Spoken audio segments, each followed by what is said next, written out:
Hello, Josie here. Are you ready for the truth, the whole truth, and nothing but the truth? And are you sure? Okay, here we go.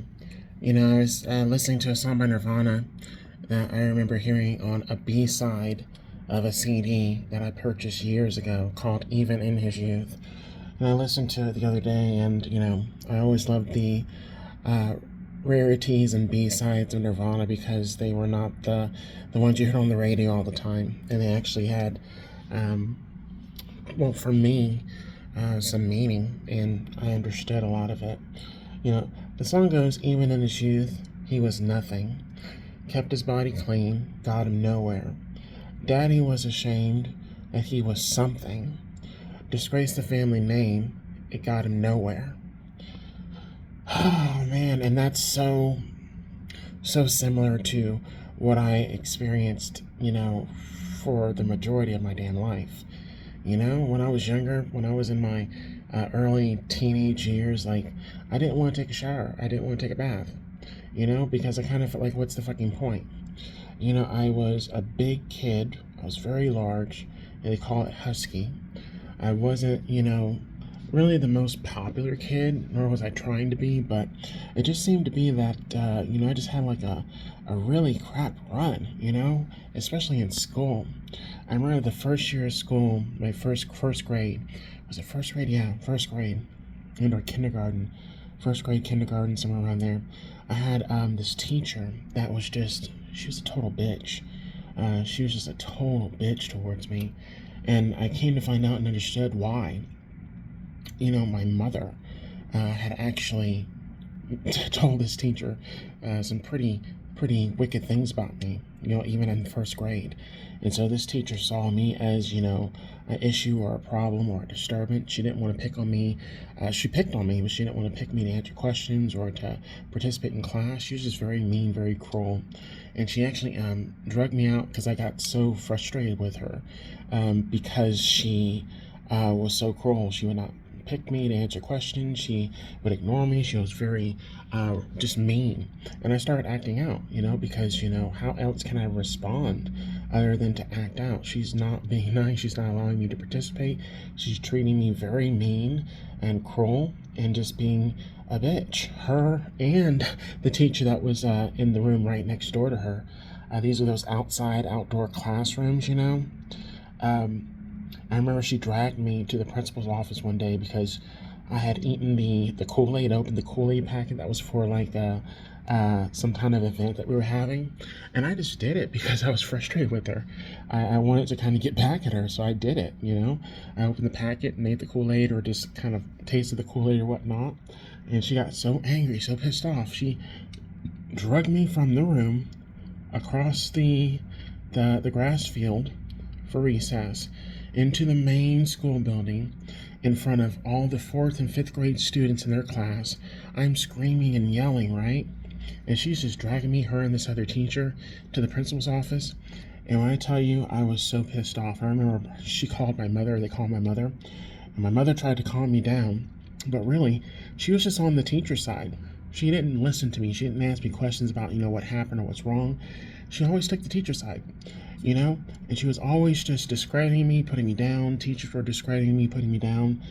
Students and fellow peers were discrediting me and putting me down, just not wanting me to be seen in any kind of good light.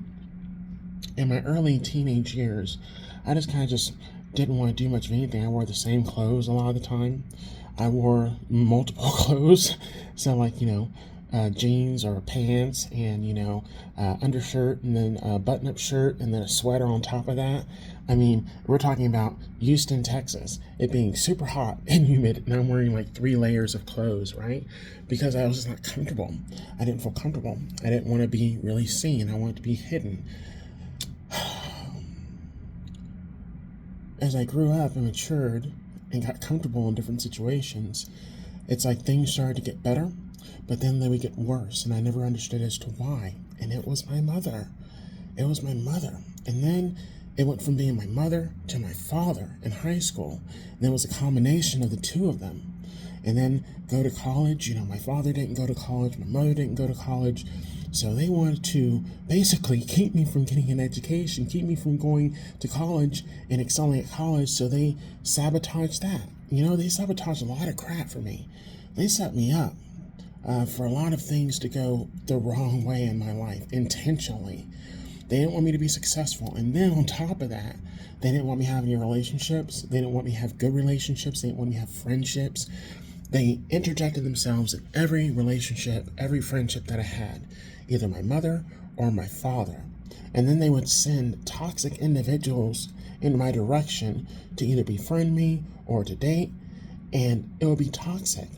I mean, these people were basically users, manipulators, and just toxic individuals. And so I think of that song, even in his youth, he was nothing. But there was a reason why he was nothing. There was a reason why he disgraced the family name. Because his father didn't want him to build the family name, to actually make the family name better, to be successful and actually put the family name back to where it should be and or where it could be. Because that father wanted to do it himself. And he didn't. Instead of allowing his child to try and do it, he chose to destroy and sabotage.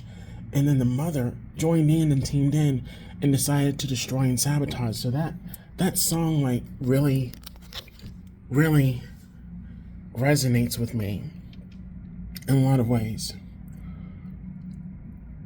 But here's the deal. I've proved myself so much in many different areas. Things I was interested in, things I enjoyed, relationships that I had, even if they weren't long-term, partnerships, friendships, people that have come across me, good interactions until whatever caused their like of me to dissipate and or change and turn for the worse into hate. I proved myself in many different ways, many different places, spaces, with many different individuals. And I left relationships being a good person despite what they were told about me by other people. They know that and I know that. And so I have nothing left to prove. I have nothing left to prove to anybody. I don't have to prove anything to anybody. I don't have to do anything because I've already done it. I've already been through it. I've already dealt with it. I've already suffered. I've already dealt with the trauma, the frustration, the anger, the sadness, the depression, the gluttony that I went through in my youth that was egged on by my own parents. They didn't want me to even look attractive and to be healthy. They wanted my health to be shit, wanted my weight to be heavy, wanted me to get diseases, the same diseases that run rampant in the family, They didn't want me to actually do the necessary to get myself out. And when I did, they threw negative energy at me because of it. When I tell you, in my youth, I was something. In my teenage years, I was something. In my young adult years, I was something. In my 30s, I was something very good, very special, amazing in a lot of ways. And a lot of people were able to see that. And instead of lending a hand and supporting me, they chose to team up with my family to come against me because they didn't want me to be the one to be successful. Ain't that a shame?